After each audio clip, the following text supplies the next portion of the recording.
From this video, we are going to start the most difficult chapter because ये last पे होता है और जब लास्ट पे टाइम बहुत कम रह जाता है पढ़ने का तो फिर पढ़ा नहीं जाता। तो अब I will make this easy for you ताकि आप लोग इसको बाद में भी आराम से पढ़ सको। चलो अब स्टार्ट करते हैं कि ट्रांसपोर्ट किस तरीके से होती है और क्या क्या होती है। Living organism is the product of complex metabolic हमारे पास प्रोसेसेस होते हैं जो कि उनके अंदर हो रहे होते हैं।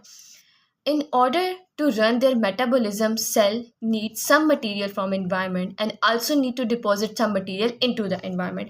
हमारी बॉडी में बहुत से कॉम्प्लेक्स प्रोसेसेस हो रहे होते हैं। जैसे अगर मैं कहूँ कि डाइजेशन की बात करती हूँ मैं, तो डाइजेशन कोई सिंपल प्रोसेस नहीं है, ये एक बहुत ज़्यादा डिफ़िकल्ट प्रोसेस है। और अब क्योंकि आपकी बॉडी में डाइजेशन में क्या हो रहा होता है कि एक कॉम्प्लेक्स मॉलिक्यूल ब्रेक डाउन होता है and we are going to get the small molecules, the simpler molecule, तो उसको हम लोग अंडर द टर्म डाइजेशन में पढ़ रहे होते हैं। तो अब एक कॉम्प्लेक्स प्रोसेस था ये।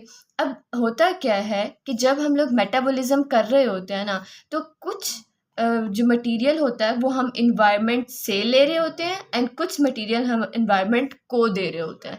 That is same in the process of digestion. Material are transported to and from cell. तो अब ये सेल में भी आएगा और सेल से बाहर भी जाएगा। अब एक मेथड जो मूवमेंट ऑफ मॉलिक्यूल का होता है उसको हम डिफ्यूजन कहते हैं, लेकिन डिफ्यूजन जो है वो नीड को फुलफिल नहीं कर सकता। ठीक है, it take much time for material to solution to dissolve even a few inches. तो फ्यू इंचेस तक भी अगर उसने डिजॉल्व होना है तो उसको बहुत ज़्यादा टाइम लगता है। For the transport of material diffusion can work only in unicellular and simple. अगर हम ट्रांसपोर्ट की बात करते हैं ना, तो ये सिर्फ हमारे पास यूनिसेलुलर और सिंपल मल्टी सेलुलर ऑर्गेनिजम्स में होता है, because every corner of their body is close and direct contact.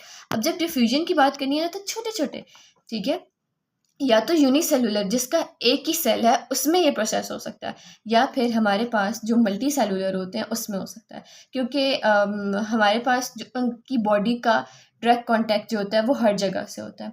In complex multicellular bodies cells are far apart from the environment and such body need a comprehensive system for the transport. अब यहाँ पे तो ये आसान हो गया था हमारे लिए कि एक सिंपल सी ऑर्गेनिज्म थी, लेकिन कुछ जगह पे यही चीज़ मुश्किल हो जाती है क्योंकि जो ऑर्गेनिजम्स होती हैं वो कॉम्प्लेक्स होती हैं and whenever the organisms are complex तो हमारे पास मसला होता है, क्योंकि अब प्लांट तो एक सेल नहीं है, उसके रूट से लेकर उसके स्टेम तक, उसके फ्लावर्स तक बहुत सारे सेल हैं। अब हम ट्रांसपोर्ट कैसे करेंगे? तो we have system for it and the system we have for it उसको हम एक प्रॉपर उसमें स्टडी करेंगे।